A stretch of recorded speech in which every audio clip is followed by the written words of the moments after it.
નમસ્તે વિદ્યાર્થી મિત્રો, આજે આપણે ગ્રામરની અંદર અગાઉના વિડિયો લેક્ચરોમાં વર્તમાન કાળના પ્રત્યયો છે, કૃદંતો છે, સમાસ છે.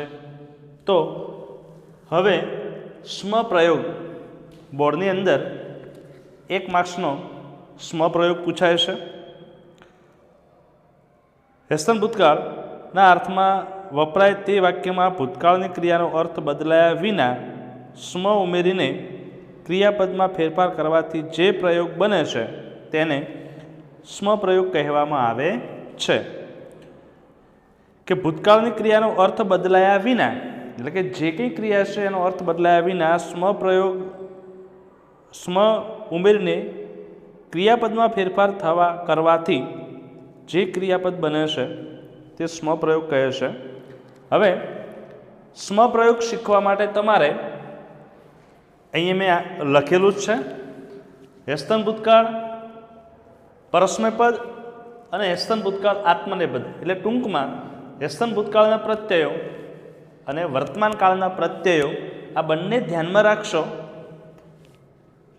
તો સરળતાથી સ્મપ્રયોગ આવડી જાય છે. અહીંયા આપણે પહેલાં હેસ્તન ભૂતકાળના પ્રત્યયો જોઈશું. તો હેસ્તન ભૂતકાળ પરસ્મય પદના પ્રત્યયો અમ, વ, મ, સ, તમ, ત, તામ, અન. હેસ્તન ભૂતકાળ પરસ્મય પદના પ્રત્યયો અમ, વ, મ, સ, તમ, ત, તામ, અન. તો હેસ્તન ભૂતકાળ આત્મનેપદના પ્રત્યયો તો ઈ, વહી, મહી, થાહા, થાસ, કૌંસમાં થાહા, થા, થાહા, ઈથામ, ધ્વમ, ત, ઈતામ, અન.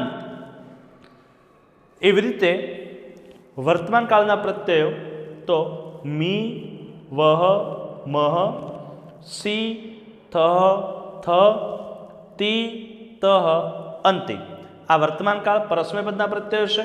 હવે વર્તમાન કાળ આત્મનેપદના પ્રત્યયો ઈ, વહે, મહે, સે, ઈથે, દ્વે, તે, ઈતે, અંતે.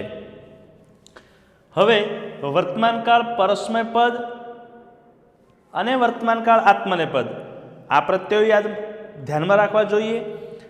હેસ્તન ભૂતકાળ પરસ્મય પદ અને હેસ્તન ભૂતકાળ આત્મનેપદ આ બંને પ્રત્યયો ધ્યાનમાં રાખવા જોઈએ. હવે અહીંયા ધારો કે હું વાક્ય લખું છું, આપણે ધ્યાનથી જોશું તો અહમ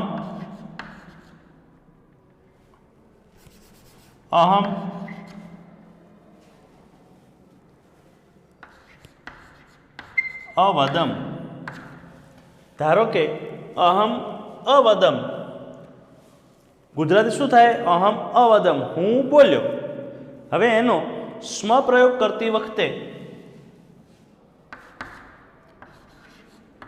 અહમ જે કંઈ વાક્ય છે એ વાક્યમાં જે અવદમ જે ક્રિયાપદ છે એની અંદર બદલાવ થશે. અહમમાં કોઈ બદલાવ નહીં થાય. અહમ એનું એ અવદમ. હવે અવદમ એ કયું રૂપ છે એ ધ્યાનમાં રાખવું જોઈએ. એટલે તમારે પ્રત્યયો તૈયાર કરવા જોઈએ. અવદમ તો અહીંયા કયું રૂપ છે? અવદમ અવદમ કયું રૂપ છે? તો હેસ્તન ભૂતકાળ પરસ્મય પદ પ્રથમ પુરુષ પ્રપુ, પ્ર એટલે પ્રથમ, પુ એટલે પુરુષ. પ્રથમ પુરુષને ઉત્તમ પુરુષ પણ કહેવાય છે. એટલે હેસ્તન ભૂતકાળ પરસ્મય પદ ઉત્તમ પુરુષ એક વચન અવદમ. હેસ્તન ભૂતકાળ પરસ્મય પદ પ્રથમ પુરુષ એટલે ઉત્તમ પુરુષ, પ્રથમ પુરુષ એક વચન. હવે ધ્યાન કેટલું રાખવાનું કે જે હેસ્તન ભૂતકાળ परस्मय पद प्रथम पुरुष एक वचनનું રૂપ છે એના બદલામાં તમારે વર્તમાન કાળ પરસ્મય પદ પ્રથમ પુરુષ એક વચનનું રૂપ મૂકવું. હેસ્તનભૂત કાળ પરસ્મય પદ પ્રથમ પુરુષ એક વચનનું રૂપ હોય તો તમારે વર્તમાન કાળ પરસ્મય પદ પ્રથમ પુરુષ એક વચનનું રૂપ મૂકવું. ઉદાહરણ તરીકે અહમ અવદમ, તો અહીં અહમ વદામી. હવે વદામી લખી અને સ્મ નો પ્રયોગ કરવો.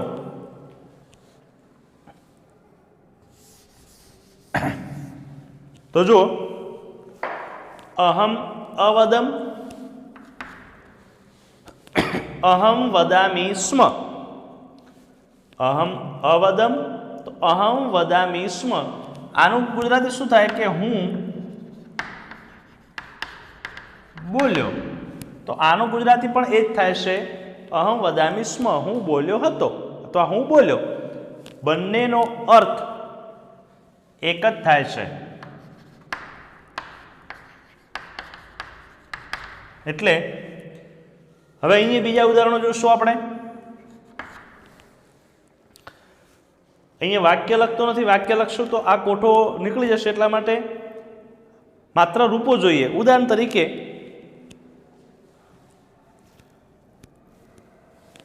અહીંયા જોઈશું એક રૂપ અવસન. હવે અવસન તો વાક્ય કયું છે? અનાગત વિધાતા પ્રત્યુત્પન્નતિ યદ ભવિષ્યતિ ત્રય મત્સ્યા અવસન. અનાગત વિધાતા પ્રત્યુત્પન્નતિ અને યદ ભવિષ્ય ઇતિ ત્રયો, આ ત્રણેય મત્સ્યા એટલે નર મત્સ્યો અવસન રહેતા હતા. હવે અવસન એ કયું રૂપ છે તો આપણે જોવું પડે. તો અવસન અન છે, તો હેસ્તન ભૂતકાળ પરસ્મય પદ ત્રીજો પુરુષ બહુવચન અવસન. હેસ્તન ભૂતકાળ પરસ્મય પદ ત્રીજો પુરુષ બહુવચન. તો તમારે અહીં શું ધ્યાન રાખવું જોઈએ? તો તમારે હેસ્તન ભૂતકાળ પરસ્મય પદ ત્રીજો પુરુષ બહુવચન છે, તો તમારે અહીં પણ શું કરવું જોઈએ? વર્તમાન કાળ પરસ્મય પદ ત્રીજો પુરુષ બહુવચન. અવસન તો વસંતી સ્મ.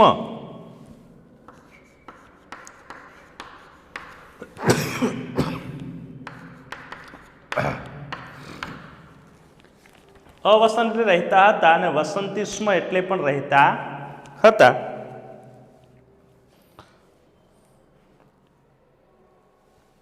બીજું જોઈએ. ધારો કે અગચ્છમ.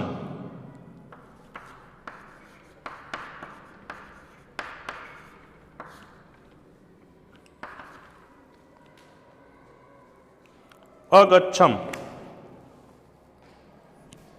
હવે અગચ્છમ કયું રૂપ છે? અહમ અગચ્છમ.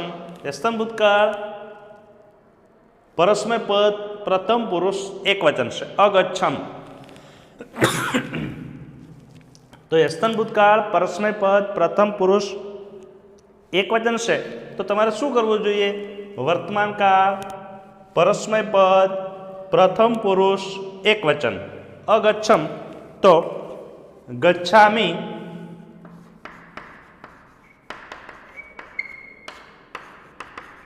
સ્મ. ધારો કે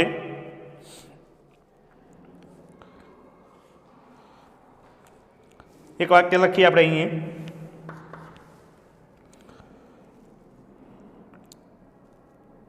જડ પદાર્થાઃ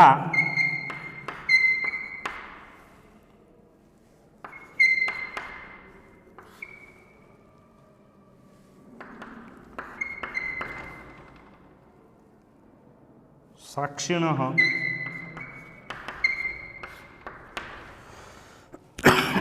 અભવન.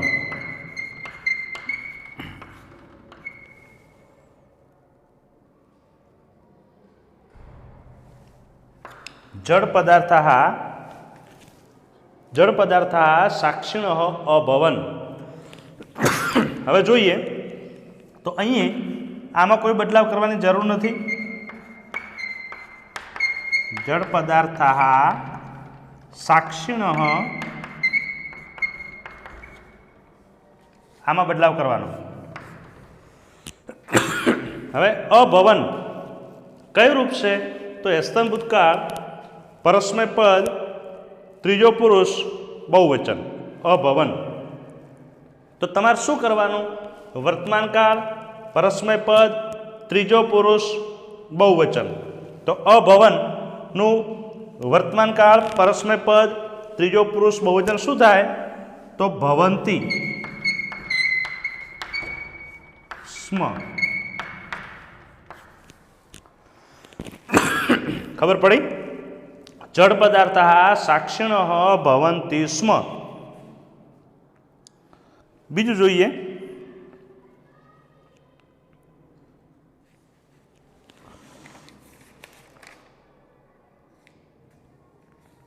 अकथयत।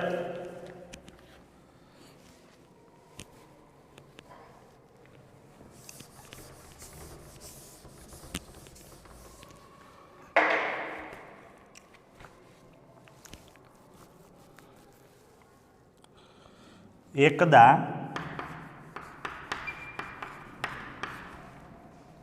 वितदासस्य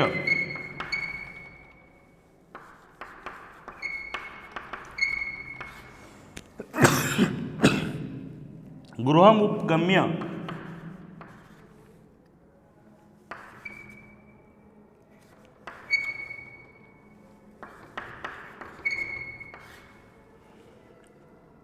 अकथयत।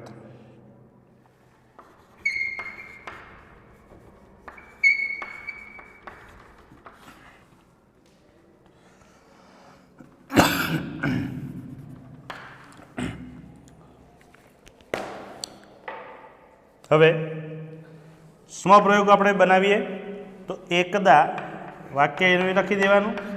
વિતદાસસ્ય एकदा वितदासस्य गृहमुपगम्यं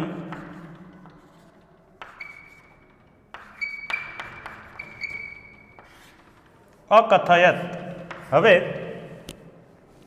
अकथयत से कई रूप से? तो एस्तन भूतकाळ परस्मय पद त्रीजो पुरुष एक वचन अकथयत। तो अहीं तमारे शू करवानुं? तो वर्तमान काल परस्मय पद त्रीजो पुरुष एक वचन कथयति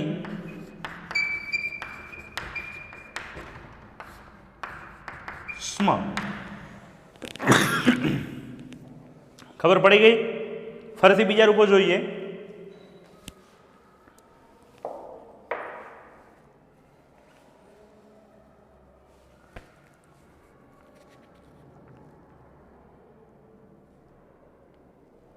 राम लक्ष्मणौ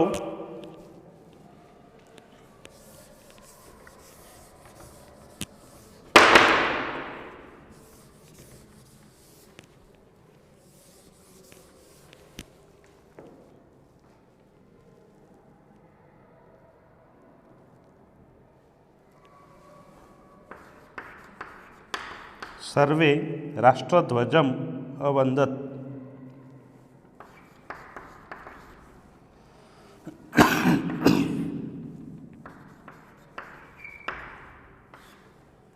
अवन्दत्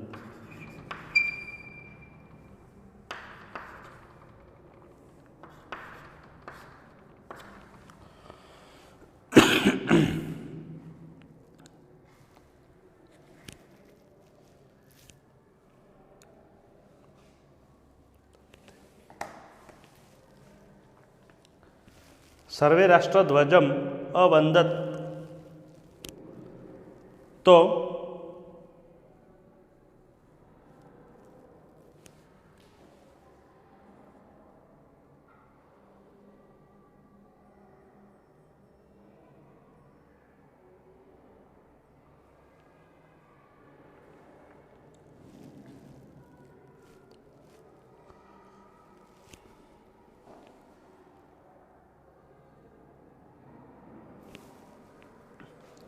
अहीं सर्वे राष्ट्रध्वजम अवदत, तो सर्वे राष्ट्रध्वजम अवदन्ते स्म, सर्वे राष्ट्रध्वजम वदन्ते स्म।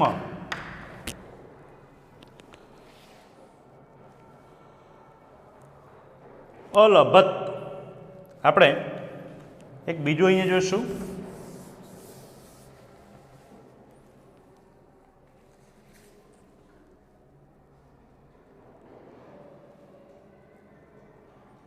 ध्रुवः अचलं स्थानम अलभत,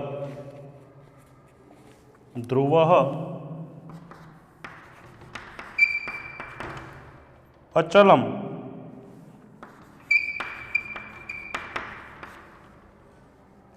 स्थानम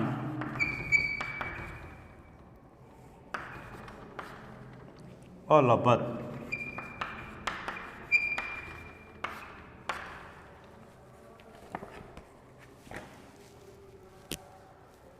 ध्रुवः अचलम स्थानम अलभत, तो અહીં હેસ્તન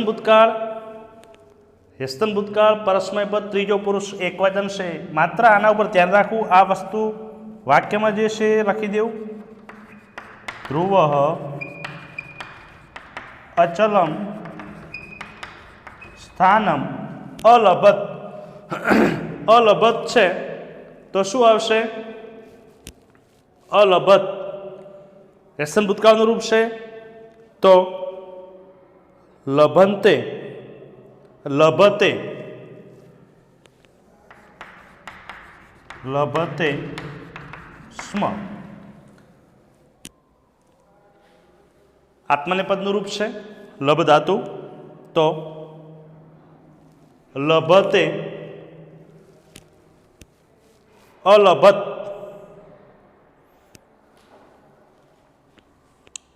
अगच्छन् गच्छन्ति स्म।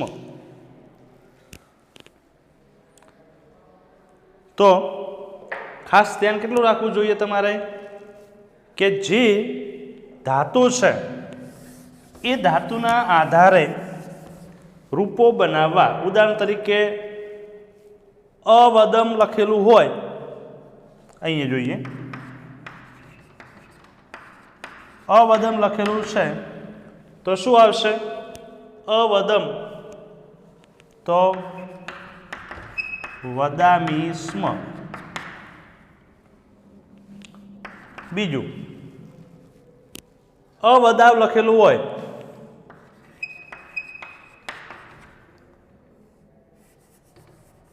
અવદાવ, તો શું આવશે? અવદાવ લખેલું હોય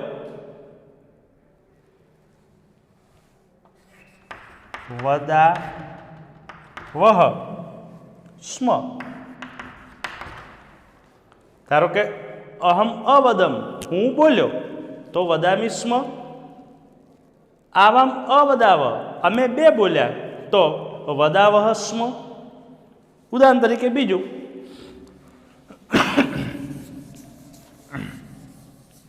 સર્વે છાત્રાः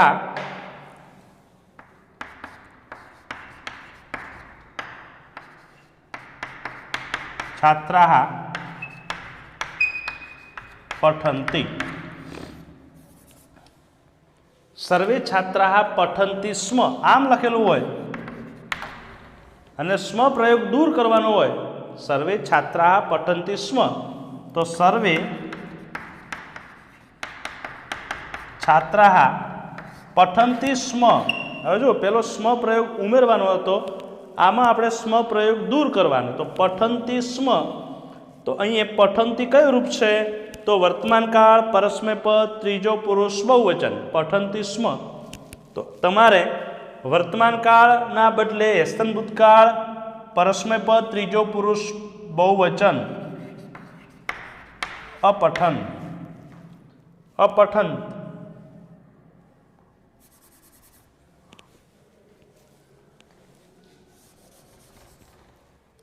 अपठन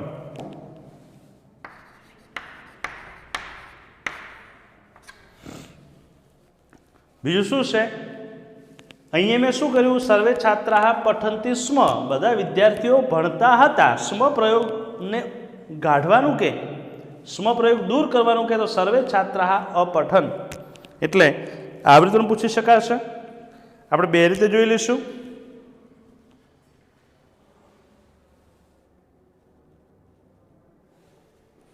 સૌ પ્રથમ સ્મ પ્રયોગ કેવી રીતે મૂકવો અને સ્મ પ્રયોગ દૂર કરવો અને સ્મ પ્રયોગ ઉમેરવો બંને રીતે પૂછાય છે.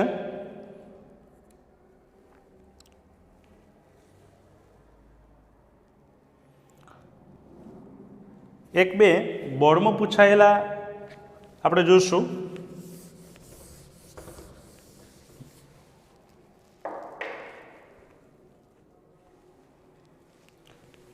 બે 2018 પૂછાયેલું છે એક. શ્રદ્ધાવાન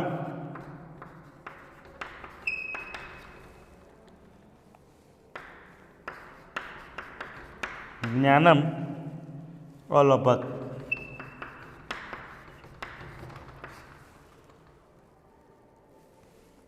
સ્મ પ્રયોગ કુરુત.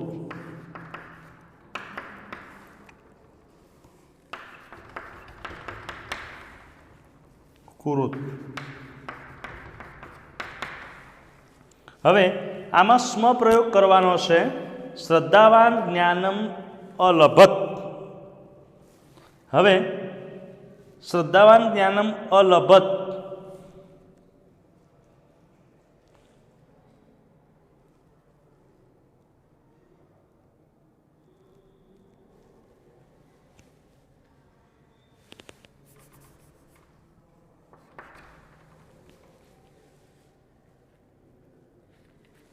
શ્રદ્ધાવાન જ્ઞાનમ અલભત. હવે અલભત છે એ આત્મનેપદ, ત્રીજો પુરુષ એકવચન છે. અલભત તો અહીંયા આપણે આત્મનેપદ ત્રીજો પુરુષ એકવચન જોઈએ તો વાક્ય કેવી રીતે બનશે? શ્રદ્ધાવાન જ્ઞાનમ લભતે.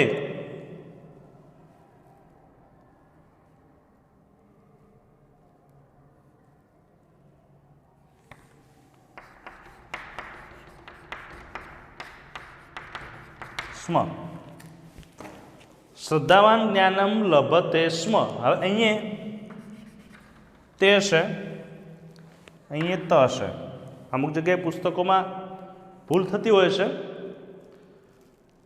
જો અહીંયા ત કરી નાખશો આમ તો ત્રીજો પુરુષ વર્તમાનકાળ, હેસ્તન ભૂતકાળ, પરસ્મય પદ, ત્રીજો પુરુષ એકવચન થઈ જાય છે. તો તમારે અહીંયા શું આવે?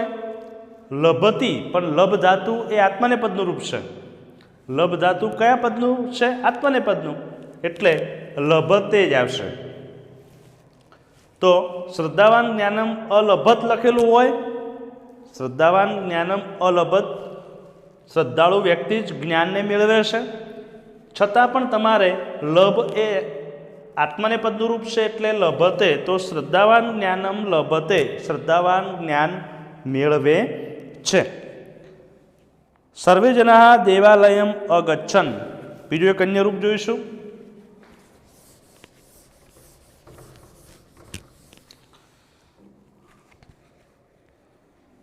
સર્વે જનાઃ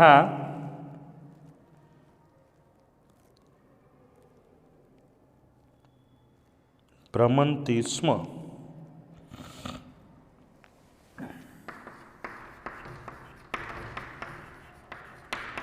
સર્વે જનાઃ દેવાલયમ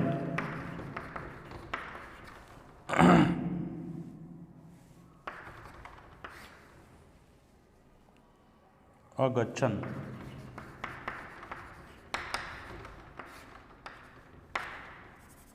હવે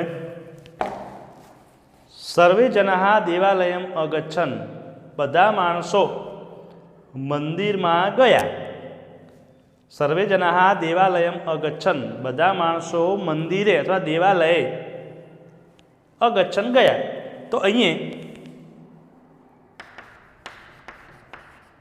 સર્વે જનાઃ દેવાલયમ અગચ્છન છે. તો કયું રૂપ છે અગચ્છન? તો યસ્તન ભૂતકાળ, પરસ્મય પદ, ત્રીજો પુરુષ, બહુવચન. યસ્તન ભૂતકાળ, પરસ્મય પદ, ત્રીજો પુરુષ, બહુવચન. તમારે શું જોવું જોઈએ? વર્તમાન કાળ, પરસ્મય પદ, ત્રીજો પુરુષ, બહુવચન. તો અગચ્છન તો ગચ્છન્તિ સ્મ.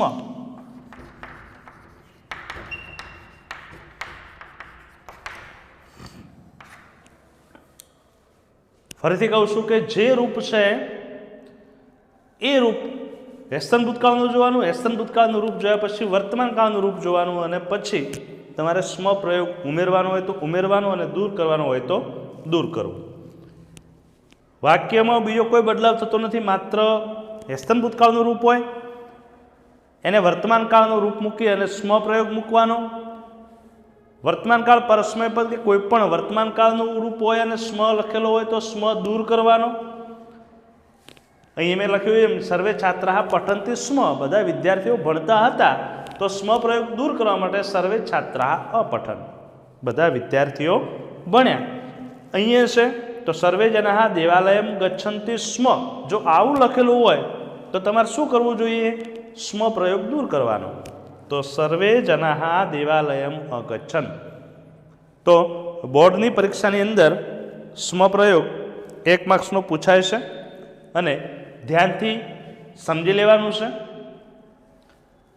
સ્મ પ્રયોગ શીખવા માટે યસ્તન ભૂતકાળના આત્મને અને પરસ્મય પદ, એટલે કે યસ્તન ભૂતકાળના પરસ્મય અને આત્માને પદો તૈયાર કરવાના, રૂપો, વર્તમાન કાળ પરસ્મય પદ અને વર્તમાન કાળ આત્માને પદ, જેમાં જે પદ હોય એ પદના આધારે મૂકવું. ધારો કે અવદે લખેલું છે,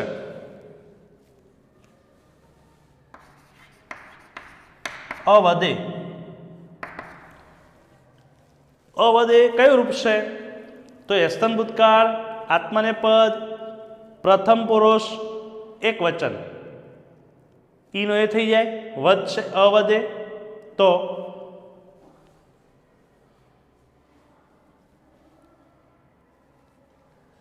વદેસ્મ, વદેસ્મ તો અવદે. તો આવી રીતે સ્મ પ્રયોગ દૂર કરી શકાય અને સ્મ પ્રયોગ લખી શકાય છે.